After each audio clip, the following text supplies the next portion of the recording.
Vamos lá, então, nossa primeira aula live a respeito da nossa prova da OAB de Constitucional, não é? A gente tem aí uma bateria de encontros que vão tratar de variados temas, né? Deixa eu passar a programação aqui, que eu acho que é importante. Né? No dia 7, hoje, 7 de outubro, né? Depois dia 21, né? Dia 14, segundo o calendário institucional, não tem encontro, né? Depois dia 29, sempre às 11 horas. Depois em novembro, dia 4 de novembro, dia 11 de novembro, dia 18 e dia 25 de novembro são os encontros do mês 11. Depois, no mês 12, dias 2 e dia 9. E aí, em dezembro, já não vai ser constitucional. Nesse dia 2 e dia 9, a gente vai tratar de alguns temas de tributário, também para pontuar na primeira fase do exame da ordem, tá? Lembrando que são 6 questões de constitucional, né? Questões objetivas, A, B, C e D. As questões vão estar posicionadas entre a número 11 e a número 16 da prova. Eu percebo que são questões que vão tratar, né, de controle de constitucionalidade, de teorias da Constituição, de organização político-administrativa, de processo legislativo, quer dizer, são questões que vão, né, em alguns tópicos mais específicos que nós elegemos para tratar aqui nessa live, não é? E aí, claro, né, acertar 6 das 6 questões, né, de constitucional nessa primeira fase, para tentar pontuar pelo menos uns 40 poucos, 42, 45 pontos aí nessa fase. Tá? Muito bem-vinda, Glaucia. Estamos eu, Andréia, já aqui o pessoal vai entrando pouco a pouco, né? E aí eu estou fazendo uma apresentação inicial de como é que vai ser a dinâmica, né? Quais são os temas que a gente vai tratar para pontuar, né, essas 6 questões de constitucional aí na busca, né, Giovanni, de pelo menos aí uns 45 pontos, né? Isso é básico para você conseguir, né? 45 de 80, porque você tem que tirar a metade, 40, né? Se você tirar menos de 40, não vai. Então tem que ser pelo menos uns 45, né? Porque tem anulação, alteração de gabarito, uma margem de segurança aí, um pouco mais de 10% nessa primeira fase do exame, tá? E aí eu pergunto se alguém vai fazer, já tem em mente fazer a segunda fase em constitucional também. Eu acho que é importante a gente tratar disso. Alguns de vocês escolheu o constitucional para a segunda fase, só colocar um eu aqui no chat para ter uma noção aí da dinâmica da segunda fase. Né? Em constitucional não são tantas as peças, a gente tem costumado ter um índice de aprovação relativamente bom em segunda fase em constitucional, quer dizer, pode ser um mandado de segurança, pode ser um recurso extraordinário, pode ser eventualmente um mandado de injunção, né? As ações de controle concentrado, elas costumam cair muito pouco, a DPF, a DI, a DC, exatamente por conta do rol de legitimados, né? E quando cai, geralmente, o legitimado ativo vai ser o Conselho Federal da OAB que vai interpor, né, ajuizar, né, posicionando essa ação. Então, amadureçam a ideia, né, Andréia, Glaucia, Giovanni, a respeito da segunda fase em constitucional, porque o índice de aprovação, né, é um índice bom. Né? Em constitucional nós temos históricos bons de aprovação. Constitucional, aqui no IESB, em constitucional, em trabalho, e em penal os índices têm sido muito bons. Né? Em tributário a gente também tem logrado algumas posições aí, o que é importante para a gente tratar, né, no controle. Pois muito bem, eu quero compartilhar com vocês aqui umas estatísticas de direito constitucional dos últimos exames, né, das últimas provas aqui, vamos ver. De todos os exames e dos últimos 5 exames aqui, um raio-x de direito constitucional. Vamos lá para as estatísticas, deixa eu abrir aqui. Então, de todos os exames e dos últimos 5 anos. De todos os exames, ou seja, de todas as provas, né, que compõem a a nossa estatística, né, você vê aqui, ó, 29% das questões, praticamente um terço, é sobre a organização dos poderes. E aí, quando a gente fala organização dos poderes, é sobretudo competência, né? Competência no âmbito do Poder Judiciário, do STF, do STJ e da Justiça do Trabalho, né, que tem caído, e do Conselho Nacional de Justiça, né? Sobretudo composição, né, do Conselho e a sua o seu posicionamento institucional segundo o texto da Constituição. Tá? Em relação ao Poder Executivo, cai a presidência da República, e aí cai bastante competência do presidente da República, então a leitura do artigo 84 da Constituição é algo assim fundamental para se fazer desde o início. Tá? E em relação ao Poder Legislativo, né, também o que cai é questão competencial, né, tanto da Câmara quanto do Senado, quanto do Congresso Nacional. Importante aí fazer essa diferenciação entre os três para fins de entender essa ideia de organização dos poderes, que é o primeiro tópico aqui, né, com maior volume de questões, até porque quando você faz direito constitucional, né, a segunda disciplina de constitucional, que estuda a organização de poderes, você vê aí, né, um rol de mais de 70 artigos, todos de competência, todos de organização dos poderes. Tá? E aí, quando eu falo competência, é a competência dos órgãos, na competência legislativa, tá? Que já é outra temática.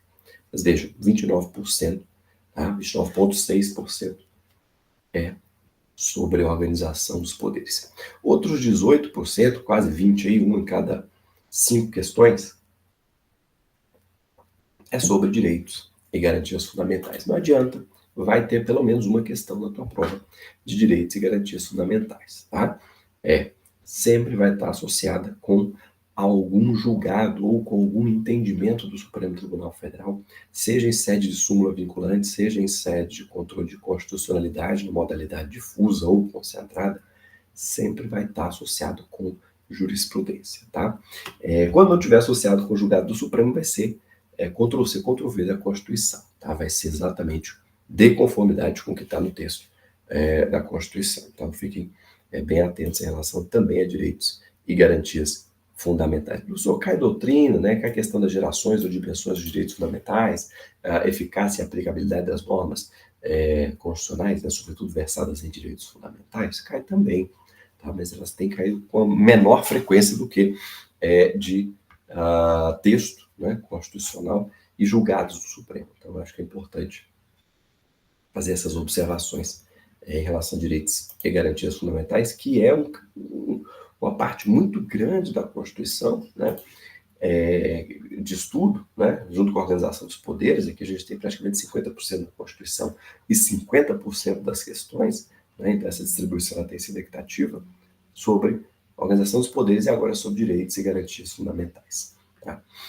Outros 13,2%, né, você vai ter obrigação de acertar,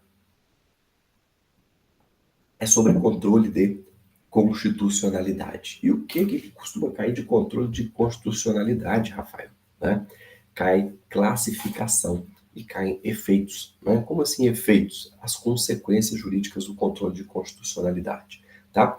Volta e meia, né? Mais raro, mas cai também, cai os pressupostos, né? A ideia de supremacia da Constituição, e aí voltando lá em teoria da Constituição, que é a temática que a gente tem que tratar hoje também, para a ideia de controle de constitucionalidade nesse contexto. Tá? Então, controle de constitucionalidade é classificação e são os efeitos, consequências jurídicas, quórum, né, para a deliberação, para a declaração de constitucionalidade e por aí segue. Perfeito? Outros 9,3%, né, 10%, organização do Estado. Tá? Quando a gente fala em organização do Estado, nós estamos falando, né, de organização político-administrativa. Tá? Estamos falando um pouco de direitos políticos, direito de cidadania, tá? E, em alguma medida, sobre competência. Tá? Quando a gente trata de competência para legislar também, nós podemos colocar aqui dentro desse contexto de organização do Estado. 7% das questões, né, historicamente, é sobre ordem social, né? E aí muito forte a questão de direito previdenciário, tá? A questão da assistência social, da previdência social, E você, quando estudar direito previdenciário, já vai estar estudando o comando constitucional da ordem social também, tá? Em alguma medida, direitos sociais aí, de forma mais ampla. Outros 6,8% das questões são sobre os remédios constitucionais, e habeas corpus, habeas data, mandado de segurança, mandado de injunção, tá? As hipóteses de cabimento, hipóteses de diferenciação de um habeas data para o mandado de segurança, né? Ou seja, a depender da natureza da informação, tá? É o que gosta de cair. Tá? E 3,2%, né? Sobre defesa do Estado e das instituições democráticas, né? E aí, estado de defesa, estado de sítio, tá? Os conselhos também, né, estão associados em uma medida com a defesa do Estado, tem que lembrar os requisitos para decretação, e aí eu vou vou disponibilizar para vocês uma tabelinha aqui sobre estado de defesa e estado de sítio, para você diferenciar, né? Nessa sequência aí, né, o estado de defesa e o estado de sítio, tá? Só isso? Não. Dentro de defesa do Estado das instituições democráticas, nós temos também as hipóteses de intervenção, tá? Seja de intervenção federal nos estados, ou seja de intervenção dos estados nos municípios. Então, quando a gente fala de intervenção, também nós estamos em defesa do Estado, tá? E defesa das instituições democráticas, e o que gosta de cair, por exemplo, é o requerimento do PGR, Procurador-Geral da República, para o cumprimento de decisão judicial não cumprida, ou seja, que está sendo descumprida em Estado membro. Tá? Então, são os requisitos lá do finalzinho do artigo 36 da Constituição que gostam de cair quando a gente trata de defesa do Estado e instituições democráticas na modalidade de estudo de intervenção. Outros 12%, né, a gente categoriza aqui como outros temas, tá? Como assim outros temas, professor? Ordem econômica, contextos de ordem tributária, tá? Direitos sociais, veja, estão dentro desses outros temas, tá? E aí, como é uma milíade muito grande de temáticas que a gente tem, né, 250 artigos para fazer leitura de texto de Constituição, eu, no seu lugar, eu dedicaria mais força aqui, né, para a organização dos poderes, direitos e garantias fundamentais, controle de constitucionalidade e organização do Estado, que você se cerca bem, tendo, evidentemente, um bom conhecimento constitucional, você se cerca bem dos pontos aí, né? Você tem que galgar, pelo menos, das 6 questões aí, no mínimo, umas 5, tá? De constitucional, porque é uma disciplina que a gente tem muito contato durante a graduação. E aqui nos últimos 5 exames as estatísticas, né, que são um pouco mais, um pouquinho diferente, mas é pouca coisa diferente, né, percebam que tem caído um pouco mais de controle, né, e tem caído um pouco mais de remédios constitucionais, né. Esse a gente não pode afirmar peremptoriamente que é um novo perfil do exame, não, ainda não, tá, mas parece, né, que o exame da ordem ele vem cobrando um pouco mais daquilo que se entende como processo constitucional, né, que é aquela disciplina lá de Direito Processual Civil 6 na graduação, salvo engano. Né? E aí, quando se estuda processo constitucional, nós estamos diante de controle de constitucionalidade em alguma medida, e nós estamos diante dos remédios constitucionais também em alguma medida. Então, esses ritos, essas hipóteses de cabimento, a recorribilidade, né? Recurso ordinário constitucional das decisões delegatórias de mandado de segurança de habeas corpus, tá?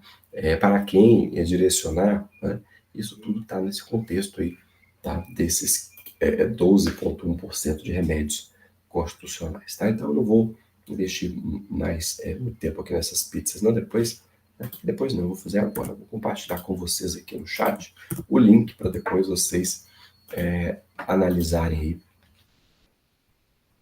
as temáticas, né? Então tá aí a organização dos poderes, cai bastante, direitos e garantias fundamentais, cai bastante, controle de constitucionalidade também, são os grandes carros fortes aí, e o restante vai em torno aí de 10, 12% se alternando, tá? Então, são alguns tópicos aqui que eu acho que são de relevo para a gente destacar desde agora.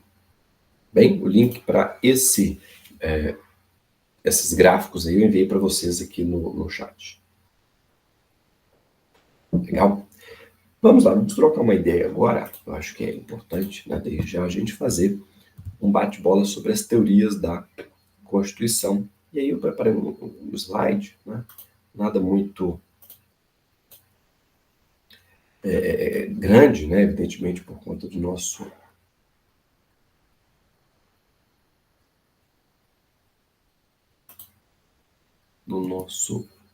tempo aqui, mas deixa eu fazer a apresentação aqui. Cadê a apresentação do slide atual? Isso. Tá?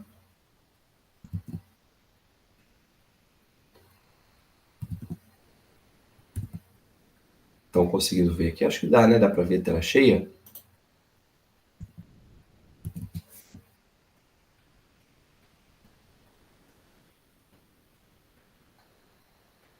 Não, ele não está tela cheia.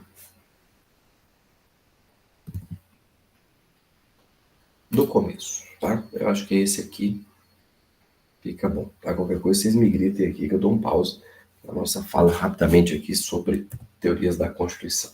Uma introdução, né, bastante objetiva a respeito de teorias da Constituição. Tá?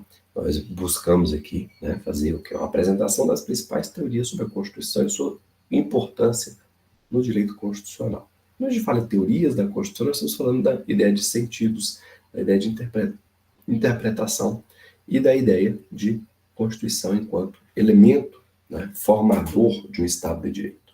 Tá? E aí, claro que a gente vai ter de rememorar a ideia de Constituição em sentido formal e em sentido material, mas uma Constituição em sentido sociológico, uma Constituição em sentido político, uma Constituição em sentido jurídico e a ideia da força normativa da Constituição. Revisitando respectivamente nessa linha, né, Carl Schmitt, Fernando Lassalle, acho que primeiro Fernando Lassalle, que eu falei da sociológica primeiro, depois Carl Schmitt, sentido político, na sequência Hans Kelsen, e para identificar a ideia de força normativa da Constituição com Konrad Hesse. Muito bem. Uma definição operacional, né, não é uma definição doutrinária que foi revisitada em vários autores, nada disso, mas uma definição aí, operacional para a gente entender a ideia de Constituição é um documento fundamental que organiza o Estado, os seus poderes e os direitos e deveres dos cidadãos. De uma forma até, eu diria, né, zéfira, né, a gente faz essa definição, né, essa introdução, mas que para nós é o quantum satis para você entender de plano, né, quais são os elementos de uma Constituição ou de um esforço, né, para a definição do que vem a ser uma Constituição. Tá? E aí vamos às teorias, né, de plano para não perder tempo. Teoria normativa, teoria sociológica, teoria política e a ideia de uma teoria pós-positivista da Constituição, que já foi explorada por prova da OAB. Né? Em algum momento como pós-positivista e em outro como neoconstitucional, né? Ou dentro do contexto de neoconstitucionalismo. Quando a gente fala, então, a primeira definição da teoria normativa, né, nós estamos tratando da abordagem de Hans Kelsen, né, no sentido de que a Constituição é uma norma fundamental e o sistema jurídico é uma hierarquia de normas que tem a Constituição no topo. De forma bastante simples, de forma bastante zéfira, isso aqui. Tá? Hans Kelsen ele é positivista na medida em que ele trata da ideia de fundamentos de validade normativos, ou seja, as espécies normativas inferiores, né, tais quais portarias, atos administrativos, resoluções, elas devem buscar um fundamento de validade em atos normativos de hierarquia superior. E por que hierarquia superior? Seja porque a Constituição assim o dispôs, né, em termos hierárquicos, seja porque o processo de elaboração normativa, ou seja, o processo legislativo, por exemplo, para editar uma lei complementar, que é um pouco mais solene do que o de uma lei ordinária, ou o processo legislativo para a elaboração de uma PEC, né, de uma proposta de emenda à Constituição, exigir um quórum qualificado, vai posicionar as normas que versem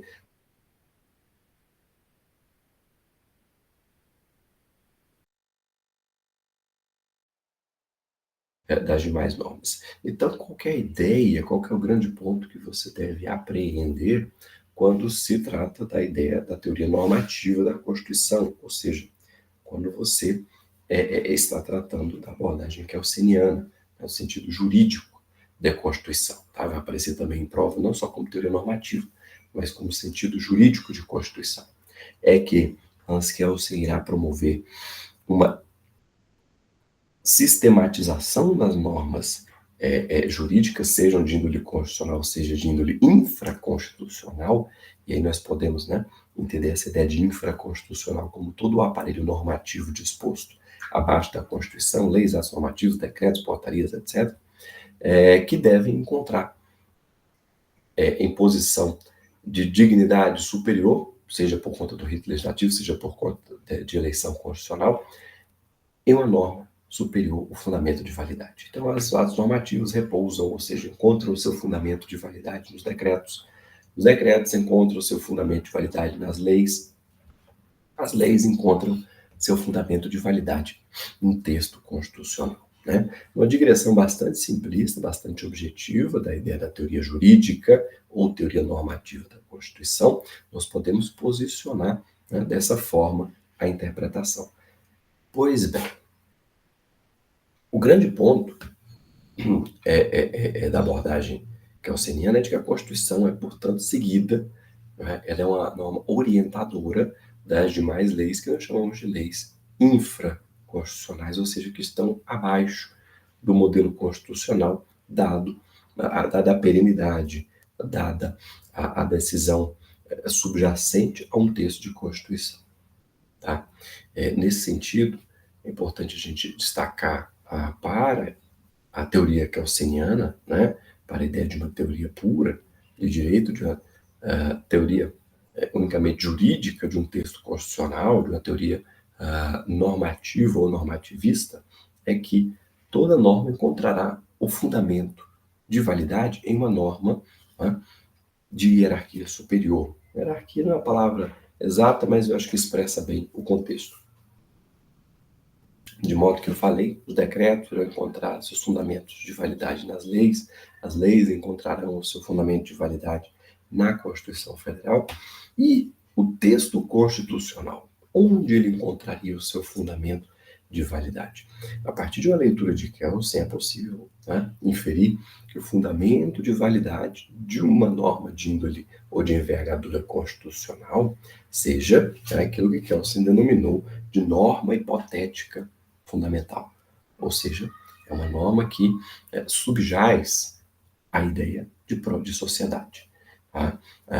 Contemporaneamente, invocando o curso de Direito Constitucional do ministro Barroso, Luiz Roberto Barroso, presidente do Supremo Tribunal Federal atualmente, é a ideia que subjaz aos consensos éticos, aos consensos mínimos que nós fazemos com o nosso texto constitucional.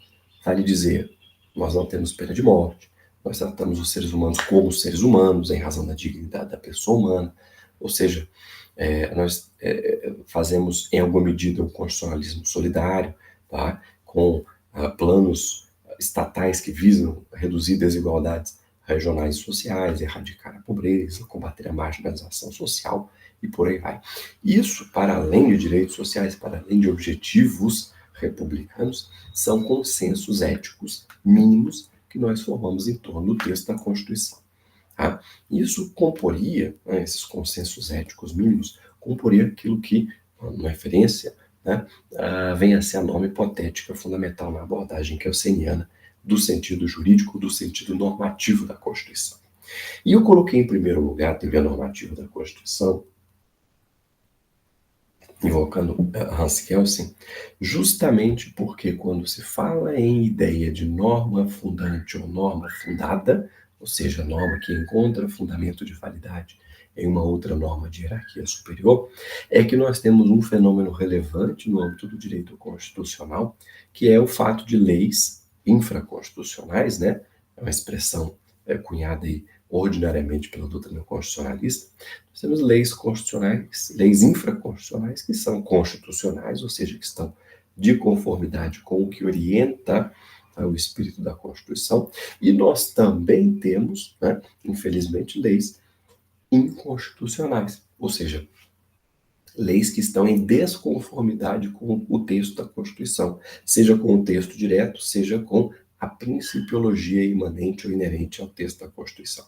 Então, é graças à teoria jurídica da Constituição ou à teoria normativa da Constituição que nós temos o fenômeno do controle de constitucionalidade, né? Ou o Instituto do Controle de Constitucionalidade com o fenômeno de leis constitucionais e leis inconstitucionais. Não só leis, mas atos normativos de envergadura infraconstitucional que são inconstitucionais, a desafiar, né, direito subnacional, que é o direito municipal ou o direito estadual constitucional, que pode eventualmente desafiar as arguições, né? Se for uma lei diretamente, em tese, né, uma ADI, uma lei inconstitucional, em tese uma ADI, um preceito fundamental, um princípio, ou normas de direito subnacional em constituições estaduais ou leis orgânicas municipais, tá? Nós podemos eventualmente estar diante de uma arguição de descumprimento de preceito fundamental. Mas o grande ponto é graças à teoria normativa da Constituição, graças ao sentido jurídico da Constituição de Kelsen, que nós podemos identificar o fenômeno da inconstitucionalidade, né? Que a gente tem os institutos inerentes ao controle de constitucionalidade, tá? Virando a página, vamos à teoria sociológica da Constituição. Quando nós tratamos dessa teoria sociológica, nós estamos um pouco menos preocupados com o viés jurídico e um pouco mais preocupados com o que vai ser incluído na Constituição. E quando a gente pensa no que vai ser incluído na Constituição, nós vamos pensar naturalmente na realidade jurídica, né, política, social, né, que está no país. Então, é claro que para emprestar um sentido sociológico à Constituição, né, nós temos aqui a ideia, né, de Ferdinand Lassalle, no sentido de que a Constituição ela é reflexo, ela é a soma, né, dos fatores reais de poder na sociedade. Professor, o que são esses fatores reais de poder na sociedade? São as instituições ou são as organizações sociais que ostentam poder. Então, por exemplo, quando eu falo que o Supremo Tribunal Federal, né, é quem faz a chefia do Poder Judiciário, eu estou diante de uma instituição que é, de fato, um fator de poder. Ela é um fator de poder, assim como eu posso falar que a Câmara dos Deputados é um fator real de poder também, uma vez que ela exerce o poder em nome do povo e exerce o poder em nome do texto constitucional que lhe atribui uma série de competências para o seu atuar. Então, esses fatores reais de poder, né, eu invoquei aqui duas instituições, mas posso invocar também uma associação. Né? Como assim associação, professor? Olha, o Conselho Federal da OAB. O Conselho Federal da OAB, ele é um fator real de poder na sociedade. Exemplo é a legitimidade para a propositura de ação direta de inconstitucionalidade. Portanto, quando a Constituição ela dispõe dessas instituições, desses órgãos ou organismos ou associações no seu texto, ou quando ela encampa em seu texto esses órgãos existentes na sociedade, evidentemente lhes disciplinando, evidentemente lhes dispondo sobre as regras de funcionamento, a Constituição está assumindo um sentido sociológico. É claro que a Constituição, né, ela tem que ser uma Constituição que reflita a vontade social. Quanto mais próxima de uma sociedade, quanto mais próxima da vontade da sociedade estiver a Constituição, maior será a força normativa que dela se depreende, maior será a força normativa que dela se extrai. Então, quando nós estudamos Ferdinand Lassalle, o sentido sociológico da Constituição, nós devemos rememorar necessariamente a ideia da força normativa da Constituição em Conrad Hesse. Por quê? Porque a partir da ideia da força normativa da Constituição espelho da sociedade, é que nós temos a ideia de uma Constituição que representa a realidade política e social de um país como nós festejamos ontem, né? Não no Distrito Federal, não em Brasília, mas nós festejamos ontem em eleições municipais que representam a democracia e a escolha democrática, né, das vereanças e das prefeituras.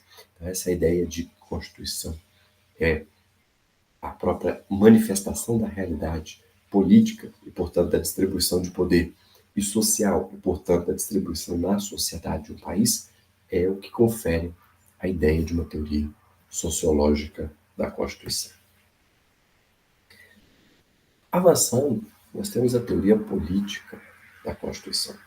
Quando nós tratamos da teoria política, nós estamos menos preocupados agora com a, a distribuição organizacional, ou seja, de órgãos, né, dentro da instituição constitucional, e também estamos menos preocupados com os fundamentos de validade, né, do texto constitucional, como bem pondera, né, a Hans Kelsen na ideia de uma teoria mais pura do direito, mas nós estamos preocupados aqui, quando falamos em teoria política da Constituição, em decisões. Né?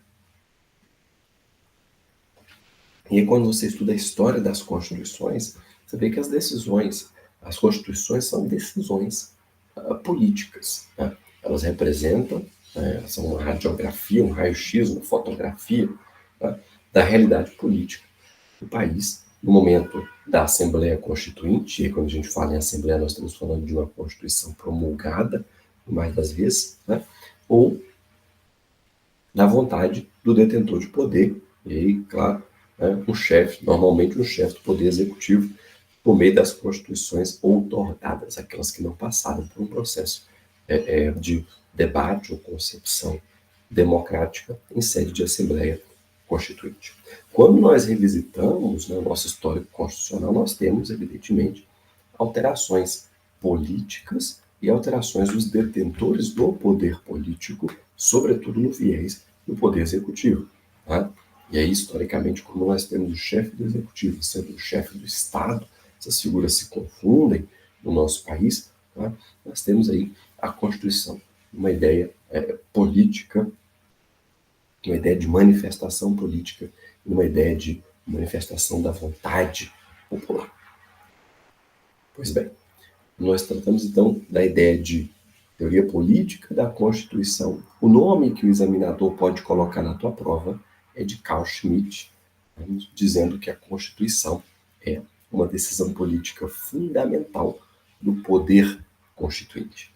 E aí, é da teoria política da Constituição que nós emprestamos, tá, os elementos do poder constituinte. Poder constituinte que pode ser um poder constituinte originário, e aí, evidentemente, a teoria política da Constituição está a albergar o poder constituinte originário, em sua vertente ilimitada juridicamente, né? E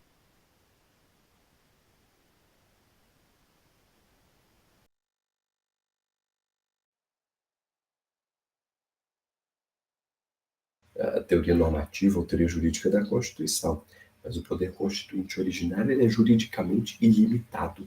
Ele pode promover um novo ordenamento jurídico e, na promoção desse novo ordenamento jurídico, ele pode inovar sobremaneira na ordem jurídica, pode produzir inconstitucionalidades por arrastamento, pode não recepcionar leis infraconstitucionais, pode alterar a distribuição e a disposição do poder e pode, inclusive, né, teoricamente, banir, né, cláusulas que são pétreas na atual Constituição.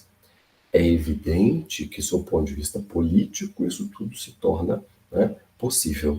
Mas, sob o ponto de vista sociológico, nós sabemos que quanto mais a Constituição se afastar da sociedade, menor o valor e menor o sentido que se lhe serão emprestados por parte daqueles que são os intérpretes da Constituição. E aí, já dando para você uma questão lá de filosofia do direito, né, na Sociedade Aberta de Intérpretes da Constituição, Sociedade Aberta de Intérpretes da Constituição, lembra de Peter Habel, tá? Peter Habel traduzido para o Brasil, para o português, pelo eminente ministro Gilmar Ferreira Mendes. Pois bem, é uma decisão política fundamental, portanto, a ideia da Constituição, E ela vai representar, claro, né, a escolha, a vida, no contexto de soberania. Tá? Aquele que decide sobre o estado, né, de exceção é o soberano, ou aquele que decide sobre a dinâmica de funcionamento do Estado é o soberano. Na nossa Constituição de 88, tá, por força do próprio preâmbulo, você já identifica que a Assembleia Nacional Constituinte se reuniu em torno da vontade do povo. E em se reunindo em torno da vontade do povo, ela apontou para a própria construção dos artigos 1º, 2º, 3º e 4º da Constituição, no sentido de que todo poder emana do povo, que o exerce diretamente ou por meio dos seus representantes num contexto constitucional. Então vejam vocês, quando nós tratamos, tá, do sentido político da Constituição, estamos mais preocupados com a distribuição do poder, né, e com a ideia de que a Constituição ela representa, de fato, uma ideia política, uma decisão política fundamental, e ao representar uma decisão política fundamental, ela reflete como o poder irá se desaguar, como o poder irá se desdobrar ou se distribuir num contexto constitucional democrático. Pois bem, a nossa Constituição de 88, se você fizer um histórico, uma análise histórica da Constituinte de 1987, com a promulgação à vida em 5 de outubro de 1988, na última sexta-feira nós comemoramos aí mais aniversário da Constituição, ela é resultante de grandes consensos havidos entre representantes da direita e da esquerda. Portanto, é uma Constituição que é resultado de esforços concentrados do próprio Centrão. É por isso que quando a Constituição anuncia, por exemplo, que é garantido o direito de propriedade, e na sequência diz que a propriedade, né, que é um conceito mais à direita, diz que a propriedade cumprirá sua função social, que é um conceito mais à esquerda, ela está representando um equilíbrio de forças entre os poderes da época, ou seja, entre aqueles que estavam com mandato de representação para atuar em nome do povo, que é o soberano da Constituição de 88. E disso, portanto, a gente pode perceber que a dicção constitucional que nós temos desde 1988, ou desde a Constituinte de 1987, caso queira, é uma dicção constitucional de centro. É uma Constituição bem centrão mesmo, isso não é mérito nem demérito, isso é um fato da vida que está sendo narrado aí, tá? E que explica o porquê de nós temos uma Constituição tão longeva quanto a nossa Constituição de 1988. Tá? Então, teoria normativa, teoria sociológica, teoria política. Vamos à teoria pós-positiva da Constituição. Tá?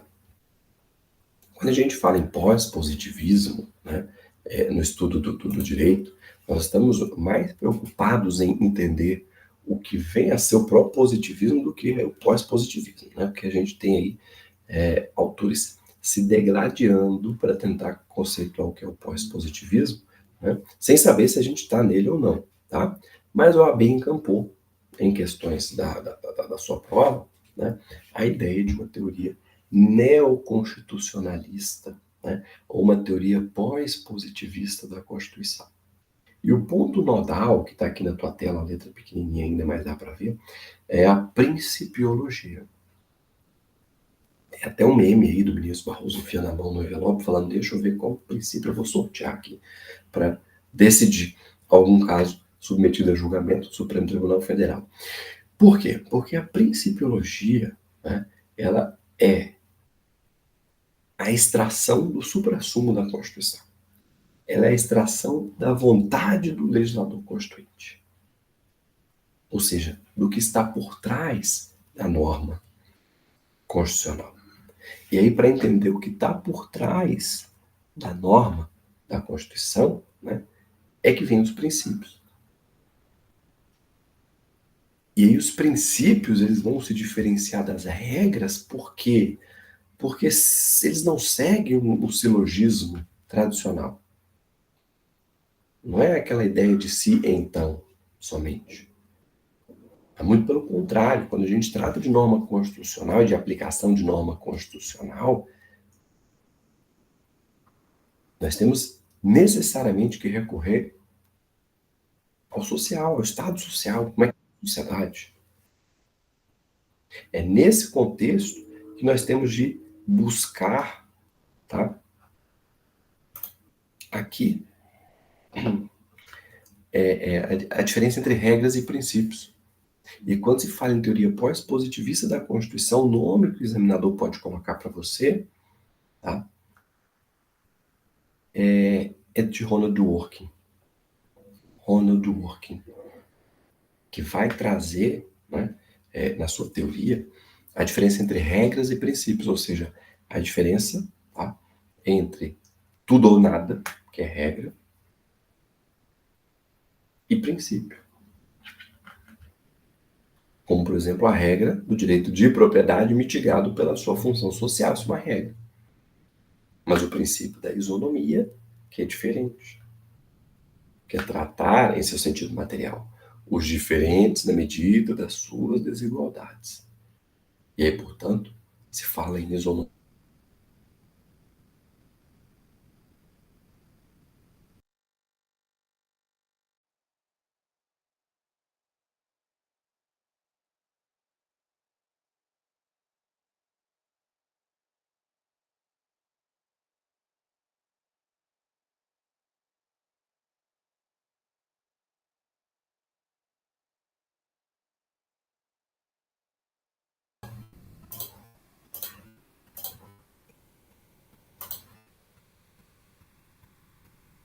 Voltei, né? Parece que caí, mas voltei. Então, quando fala em teoria pós-positivista da Constituição, é Ronald Dworkin. Diferença entre regras e princípios é a ideia, né, de sopesamento, de ponderação entre princípios, porque princípio não é tudo ou nada. Princípio é segundo caso concreto. Eu não posso tratar de princípio, não é? Na base do tudo ou nada, cumpre ou descumpre. Por quê? Porque todos os dias chegam decisões judiciais desafiando isso, e essa abordagem já foi cobrada pela OAB, tá? Na sua prova. Classificações das constituições. E as classificações que mais são cobradas em provas, né? Que é a classificação quanto à forma, quanto à origem, quanto ao conteúdo e quanto à estabilidade, ou seja, quanto à sua alteração ou alterabilidade.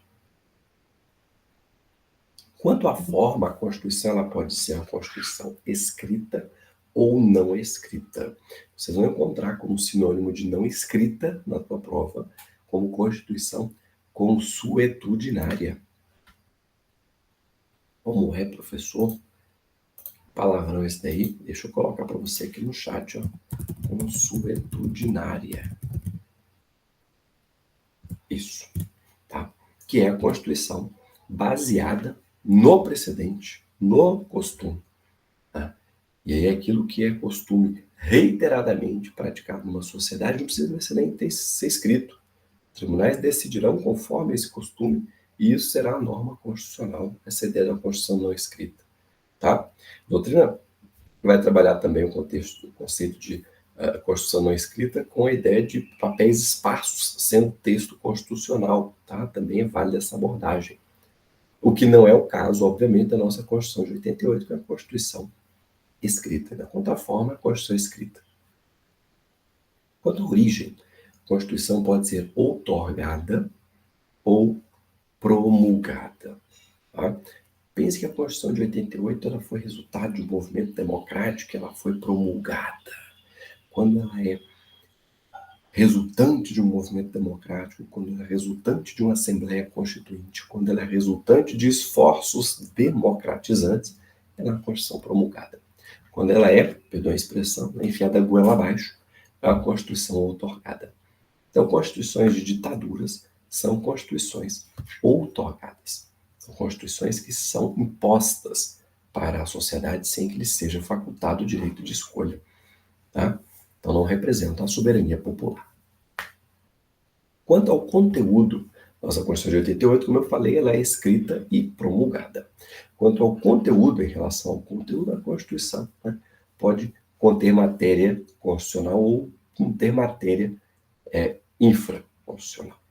Por exemplo, quando a Constituição da República Federativa do Brasil diz que compete ao Superior Tribunal de Justiça a homologação de sentença estrangeira, a concessão de exequatur nessas sentenças, dos incisos do artigo 105, ela está tratando de norma materialmente constitucional.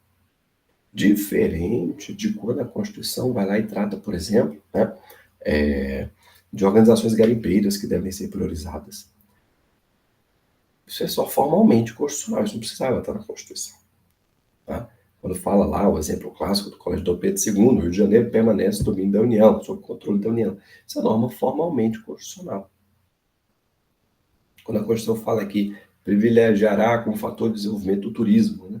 Uma norma formalmente constitucional, isso não precisava estar na Constituição para ser aplicado. Tá? Porque o que é formalmente constitucional é o que está na Constituição. E o que é materialmente constitucional? É matéria de Constituição. É a organização dos poderes. São direitos e garantias fundamentais. É a organização da administração. Tá? É a ordem social, a ordem econômica. Isso é materialmente constitucional. Ok? Então, essa é a nossa Constituição. Tá? É uma Constituição que tem normas materiais e normas formalmente constitucionais também somente. Em relação à estabilidade do texto da Constituição, nós podemos classificar em uma Constituição rígida, né, e uma Constituição flexível. Uma parte da doutrina vai colocar semi-rígido ou semi-flexível. Gente, ela é rígida se ela não for mutável. E ela é flexível se ela puder ser mudada. Nossa Constituição de 88 ela pode ser modificada, com exceção das emendas à Constituição tendentes a abolir cláusulas pétreas. Mas, no geral, ela pode ser alterada. E ela, portanto, ela é flexível. Alguns doutrinadores vão dizer que, em razão de o processo legislativo para a PEC exigir um quórum qualificado, exigir 2 turnos de votação em cada casa, né, ela ser semi-rígida ou semi-flexível. Também é possível argumentar nesse sentido. Tá? E você vai acertar essa questão também. Bem, podemos, então, nessa linha, né, tratar da ideia de poder constituinte. Tá? Como eu já abordei mais cedo, o poder constituinte originário, a criação de uma nova Constituição, é ilimitado juridicamente, e o poder constituinte derivado, que promove a alteração de uma Constituição vigente. Ele esbarra, naturalmente, nos limites, tá, das cláusulas pétreas e nos limites, tá, da proibição de retrocesso em alguma medida, tá, conforme julgados do Supremo nesse sentido. Tá?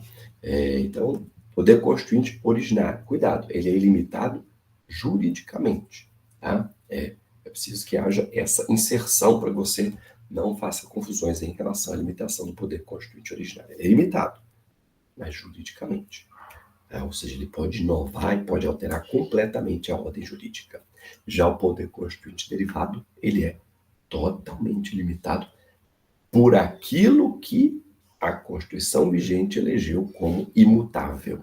Vale dizer, né, as cláusulas pétreas. Tá?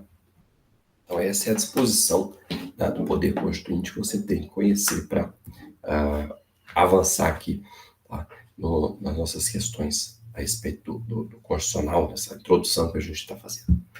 E a ideia dos princípios fundamentais, né, que são princípios estruturantes, né, é a amálgama, é a massa, é a argamassa que vai fazer com que os elementos de um sentido político, de um sentido sociológico, de um sentido normativo, jurídico e no sentido pós-positivista, façam valer o texto da Constituição.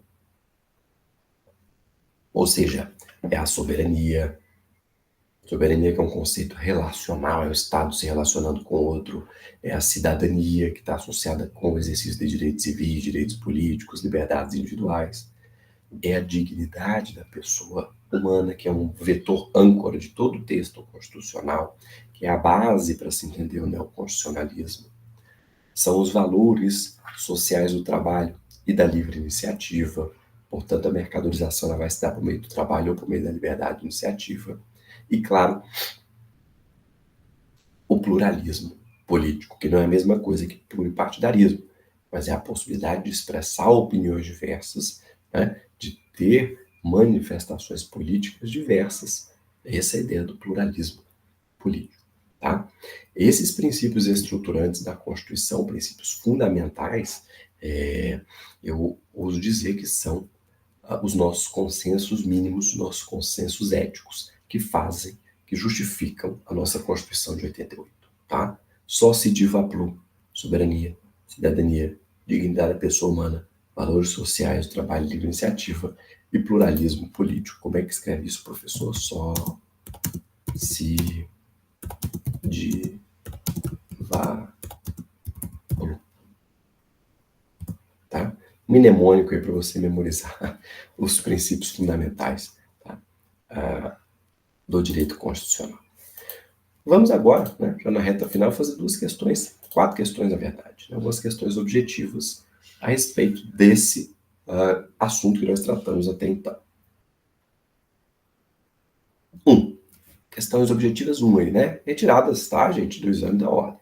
1. A Constituição como norma suprema, que está no topo da hierarquia normativa, corresponde a letra A, teoria sociológica, letra B, teoria política, letra C, teoria normativa, letra D, teoria histórica, só pode ser letra C o gabarito, teoria normativa, né? Sem medo de acertar aqui. Questão 2. Segundo Ferdinand Lassalle, a Constituição é, letra A, um conjunto de normas jurídicas. Letra B, um reflexo dos fatores reais de poder. Letra C, uma decisão política fundamental. Ou letra D, uma norma suprema. Nós sabemos que Ferdinand Lassalle é o autor que defende o sentido sociológico da Constituição e, portanto, é o reflexo, a soma dos fatores reais de poder, tá? Letra B, o gabarito da questão 2 aqui. Questão 3. De acordo com Carl Schmitt, a Constituição representa, letra A, um conjunto de normas jurídicas formais, quase que kelseniano o conceito, né? Letra B, uma realidade política e social, tá? E aí a ideia de força normativa. Letra C, uma decisão política fundamental. Ou letra D, a supremacia da lei. Carl Schmitt é o sentido político da Constituição e, portanto, a Constituição representa uma decisão política fundamental que põe fim a uma desordem institucional, optando por tal e qual distribuição do poder. Número 4, derradeira questão, para a teoria normativa da Constituição. A Constituição é, letra A, um reflexo da sociedade. Letra B, uma norma positiva e formal. Letra C, uma decisão política. Ou letra D, uma ordem econômica. Teoria normativa kelseniana, uma norma positiva, portanto, uma norma que impõe comportamentos, impõe vetores, impõe princípios e valores. E ela é formal no sentido da sua elaboração normativa, tá? Então, com base nesses termos aqui, tá? Eu agradeço quem ficou comigo até o final aqui, guerreiros, André e William, tá? E desejo vê-los no nosso próximo vídeo encontro aí, sem ser no dia 14, no dia 21, né? 14 é feriado? Dia 21/10. Tá legal? Abraços, excelente semana para vocês. Fiquem com Deus.